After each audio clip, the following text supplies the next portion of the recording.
नमस्कार, मेरा नाम है ऋषु सिंह। आप देख रहे हैं एनसीआर समाचार। बिहार सरकार के ग्रामीण विकास एवं संसदीय कार्य मंत्री श्रवण कुमार का साफ साफ कहना है, जब जनता दरबार में पत्रकारों ने उनसे पूछा कि तेजस्वी यादव बोलते हैं आपको यात्रा को, प्रगति यात्रा को, कि राज्य को कर दिए दुर्गति और यात्रा का नाम रखे हैं प्रगति, तो श्रवण कुमार ने साफ साफ बोल दिया पत्रकारों से कि तेजस्वी यादव से जाकर पूछिए आप लोग 2005 से पहले उनके माता पिता का राज में कैसा राज्य था, और उस समय ही दुर्गति की यात्रा चल रही थी, बल्कि अभी तो प्रगति की यात्रा है। जाकर जनता से पूछिए, 12 करोड़ जनता से जाकर पूछ लीजिए कि 2025 में एक बार फिर मुख्यमंत्री नीतीश कुमार मुख्यमंत्री बनने वाले हैं।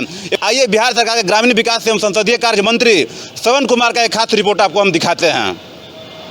इस बात की कोई जानकारी नहीं है, और जहाँ तक सीट का बंटवारा का सवाल है, मिल बैठ करके बड़े नेता इसका हल निकालते हैं। और माननीय मांझी जी कोई छोटा नेता नहीं है, बड़े नेता हैं, तो उस स्तर पर वार्ता जब होगी तो मैं समझता हूँ कि इस तरह के मामले का हल बड़े नेता मिल बैठ के निकालते रहते हैं। क्या इस तरीके से पब्लिकली बोलना कि हम मंत्रिमंडल छोड़ देंगे, कुर्सी 40 सीट नहीं मिलेगा, इस बात की जानकारी तो मुझे नहीं है, लेकिन इस मसले का हल बड़े नेता ही निकालते हैं। और जब माननीय मांझी जी बड़े नेता हैं तो निश्चित रूप से जब बातचीत हो बड़े नेताओं के बीच में, तो वहीं पर इस तरह के सवाल को रखना, उसका हल निकालना सभी बड़े नेताओं का दायित्व है, और यही काम नियम के हिसाब से लोग करते रहते हैं। सर, अखिल भारतीय पीठासीन पदाधिकारी की बैठक में सर मुख्यमंत्री नीतीश कुमार 2 दिवस में एक दिन भी नहीं नजर आए। नहीं, आपको जानकारी मिली होगी कि माननीय मुख्यमंत्री जी की प्रगति यात्रा चल रही है, और माननीय मुख्यमंत्री जी ने लोकसभा के स्पीकर आदरणीय ओम बिरला साहब से राजभवन में जाके उनसे मुलाकात की, उनसे बातचीत की, और वर्तमान और भविष्य की परिस्थितियों पर चर्चा की। तो माननीय मुख्यमंत्री जी भले ही नहीं हों, लेकिन उनकी पूरी सरकार, पूरा प्रशासन और जो भी व्यवस्था की गई है वो सरकार के तरफ से की गई है। और जितने भी पीठासीन पदाधिकारी अनेक राज्यों से आए हैं, उनको हर प्रकार की सुविधा, हर प्रकार का सम्मान देने का काम यहाँ पर किया गया है, उसमें कोई दिक्कत नहीं। सर, लालू यादव आजकल देखा जा रहा है कि पहले नीतीश जी को दरवाजा खोलने की बात की है, फिर अब भारत जी को ले रहे हैं, और अब मांझी जी की तरफ डोर डाला जा रहा है। नहीं, उनके दरवाजे में कोई दम ही नहीं है, खुले या बंद रहे।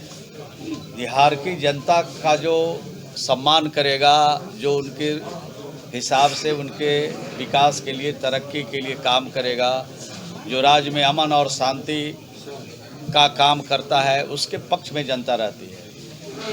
नीतीश कुमार जी के 19 साल के शासन में कोई घर नहीं, कोई बिरादरी नहीं, कोई गांव नहीं, कोई टोला नहीं, कोई मजहब नहीं बचा है जिसका सम्मान सिर्फ नहीं बल्कि उनके आगे बढ़ाने के लिए हम लोगों ने बिहार में अनेक कदम उठाए हैं। हर घर में नल का पानी पहुंचाया। अब तो देश के प्रधानमंत्री जी ने और भारत सरकार ने अभी जिसके पास पक्का मकान नहीं है उसका भी सर्वेक्षण हो रहा है, और 10 जनवरी से ये काम शुरू हुआ है, और हर व्यक्ति को पक्का मकान मिल जाएगा जिनके पास अपना नहीं है। अभी तो सर्वे का भी काम चल रहा है, और भारत सरकार तत्पर है, हम लोग संपर्क में हैं। जल्द ही जो हमारे लंबित आवास है, प्रतीक्षा सूची में है, उसको भी हम लोग जल्द से जल्द पूरा करेंगे। सर, मंत्री दिल्ली जाएंगे चुनाव प्रचार में, दिल्ली विधानसभा का चुनाव तो लड़ रहे हैं, तो हम लोग क्यों नहीं जाएंगे? मुख्यमंत्री हम लोग से फाजिल रहेगा तब ना मुख्यमंत्री को जाना पड़ेगा। हम ही लोग जा रहे हैं, हम ही लोग कमान वहाँ संभाल रहे हैं। उनकी निर्देश और उनका जो सोच है, विजन है, लोगों तक पहुँचाएंगे, तो चुनाव में हम लोग जाएंगे। और बीजेपी नहीं मांग रही है कि नीतीश जी को वहाँ प्रचार करने के लिए बीजेपी ने कोई प्रस्ताव भेजा है? नहीं, जानकारी नहीं है, लेकिन माननीय मुख्यमंत्री जी की जो सोच है, उनका जो काम है, उनका जो विजन है, उसको अगर हम लोग वहाँ तक जन जन तक पहुँचाएंगे तो जरूर हमारे पक्ष में फैसला होगा। सर, तेजस्वी यादव ने एक्स के माध्यम से एक ट्वीट किया है कि ये प्रगति नहीं दुर्गति यात्रा है, और एनके और डीके मिलकर बिहार को 20 सालों से बर्बाद करने में लगे हैं। देखिए, तो जनता से पूछने का सवाल है कि बिहार की प्रगति यात्रा है या दुर्गति यात्रा है। अगर 19 वर्षों में जो प्रगति हुई है, आज शान के साथ देश के किसी हिस्से में बिहार का आदमी सीना तान करके बिहारी कहता है। लेकिन उनके माता पिता का जो 15 साल का शासन था, एक बिहारी भी बिहारी कहने के लिए बिहार से बाहर तैयार नहीं था, और कहता था तो दहिने बाएं ताक के कहता था। इतना भय का माहौल पूरे देश में बना हुआ था बिहारियों के साथ। तो आज तो बिहारी कहलाना स्वाभिमान का विषय है, अपमान का विषय को समाप्ति करने का काम बिहार की सरकार और बिहार के मुख्यमंत्री नीतीश कुमार जी ने किया है।